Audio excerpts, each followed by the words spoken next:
तो चलिए आज एक ऐसे रहस्य पर बात करते हैं जो सदियों से वैदिक देवताओं की गिनती के इर्द गिर्द घूम रहा है। वैदिक सत्य 33 या 33 करोड़। इस एक्सप्लेनर में हम एक बहुत ही दिलचस्प सोर्स मटेरियल का विश्लेषण करने वाले हैं। अक्सर होता क्या है कि जब हम प्राचीन ग्रंथों को आज के नजरिए से पढ़ते हैं तो कई बार अर्थ का अनर्थ हो जाता है, तर्क और आस्था आपस में टकराने लगते हैं। अब जरा सोचिए, एक ऐसा विषय जिसे हम पीढ़ियों से सुनते आ रहे हैं, उसके बिल्कुल बेस में ही इतना बड़ा विरोधाभास कैसे हो सकता है? क्या ये महज एक गिनने की गलती है या फिर इसके पीछे कोई बहुत ही गहरा दर्शन छिपा है जो वक्त के साथ कहीं धुंधला गया? इस रहस्य की परतें खोलना वाकई बहुत जरूरी है, क्योंकि बात सिर्फ देवताओं की गिनती की नहीं है, बल्कि इस बात की है कि हम अपने इतिहास और अपनी सांस्कृतिक धरोहर को डिकोड कैसे करते हैं। अब जरा इस विशाल नंबर पर गौर कीजिए, 33 करोड़। जी हाँ, 33 मिलियन। हमारे सोर्स मटेरियल के हिंदी पाठ में इसी अचंभित कर देने वाले आंकड़े का बहुत स्पष्ट रूप से उल्लेख मिलता है। अब देखिए, जब भी किसी प्राचीन लेख में इतनी बड़ी संख्या का जिक्र आता है ना, तो वो सिर्फ एक गणित का आंकड़ा नहीं रह जाता, वो एक तरह से ब्रह्मांड की विशालता, भव्यता और अनंतता का प्रतीक बन जाता है।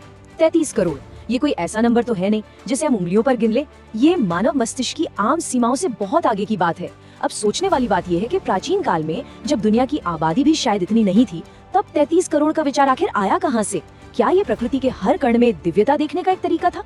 ये लेख सीधे सीधे हमें सोचने पर मजबूर करता है कि क्या सच में देवताओं की गिनती बताई जा रही है, या फिर ये इस असीमित विविधता को दर्शाने का बस एक काव्यात्मक तरीका है। लेकिन अब जरा इस नाटकीय बदलाव को देखिए। केवल 33 मतलब पिछले विशालकाय आंकड़े और इस बेहद छोटे नंबर के बीच का अंतर लिटरली चौंकाने वाला है।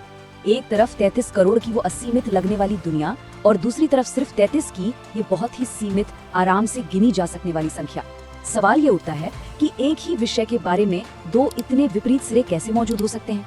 और सच कहें तो यही वो मुख्य टकराव है जो इस पूरे विश्लेषण के बिल्कुल सेंटर में है। जब हम अचानक 33 करोड़ से सीधे 33 पर आते हैं तो दिमाग को एक जोरदार झटका लगता है। ये सिर्फ नंबरों का खेल नहीं है, ये एक पूरी की पूरी वैचारिक छलांग है। क्या 33 करोड़ की विशालता दरअसल इन 33 मूल स्वरूपों का ही एक्सटेंशन है, या फिर समय के साथ किसी ने बस इन 33 को 33 करोड़ में बदल दिया? अब देखिए, ये कोई मामूली अंतर नहीं है, ये एक सीधा और बहुत ही दिलचस्प भाषाई टकराव है। सोर्स मटेरियल में एक तरफ अंग्रेजी का टाइटल साफ साफ कह रहा है 33 डिवाइन बीइंग्स, यानी 33 दिव्य स्वरूप, और वहीं ठीक उसी लेख का हिंदी हिस्सा सीधे 33 करोड़ देवता का दावा कर रहा है। भाषाओं के अनुवाद में इतना बड़ा गैप देखना सच में हैरान करता है। अब ये समझना जरूरी है कि क्या ये सिर्फ शब्दों का फेर है या इसके पीछे कोई गहरी बात है। अक्सर ये तर्क दिया जाता है कि संस्कृत के शब्द कोटि के दो अर्थ होते हैं, पहला करोड़ और दूसरा प्रकार या श्रेणी। तो क्या ऐसा हुआ होगा कि 33 कोटि का अनुवाद करते समय जो मूल रूप से शायद 33 प्रकार के देवताओं को दर्शाता था, उसे समय के साथ 33 करोड़ मान लिया गया? ये भाषाई विसंगति इस बात का एक परफेक्ट उदाहरण है कि कैसे सदियों का सफर और अनुवाद की छोटी सी चूक एक साधारण से विचार को एक विशाल मिथक में बदल सकती है।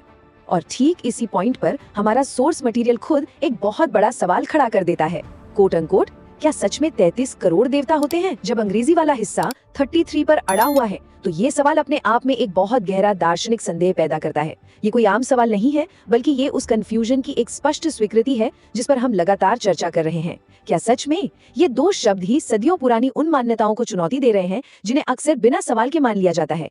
ये लेख एक तरह से हमें इनवाइट कर रहा है कि हम अपनी तार्किक सोच का इस्तेमाल करें। क्या हमें इन प्राचीन बातों को बिल्कुल लिटरली लेना चाहिए, या उनके पीछे छिपे सिंबॉलिक अर्थों को समझना चाहिए? जब कोई लेख अपनी ही दी गई जानकारी पर इस तरह से सवाल उठाता है ना, तो वो पढ़ने वाले को बस एक मूक दर्शक नहीं रहने देता, बल्कि उसे इस खोज में अपना साथी बना लेता है।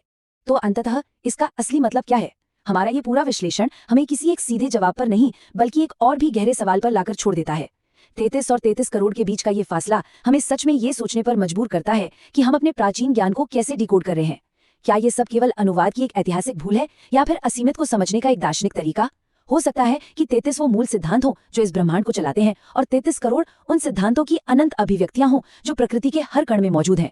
असली मतलब चाहे जो भी हो, पर एक बात तो बिल्कुल तय है, इतिहास, धर्म और दर्शन को कभी भी एक ही चश्मे से नहीं देखा जा सकता।